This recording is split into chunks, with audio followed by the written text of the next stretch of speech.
केंद्रीय गृहमंत्री अमित शहा मुंबईत दाखल. थोड्याच वेळात सह्याद्री अतिथीगृहावर विधानसभेच्या पार्श्वभूमीवर बैठक.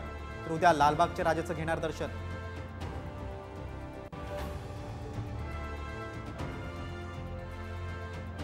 बारामतीत इतकं काम करूनही पराभव. अजितदादांनी पुन्हा व्यक्त केली खंत. मी सोडून दुसरा आमदार मिळायला हवा. बारामतीतून न लढण्याचे दिले संकेत.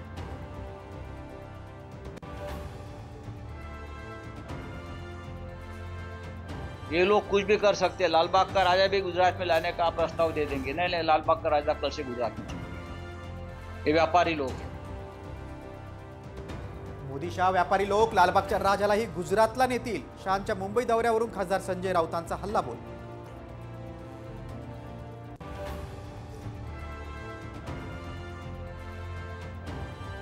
कृषी मंत्री धनंजय मुंडेंनी घेतली मनोज जरांगेंची भेट. मध्यरात्री तासभर खलबतं. शेतकरी प्रश्न आणि आरक्षणाच्या मुद्द्यावर चर्चा झाल्याची जरांगेंची माहिती.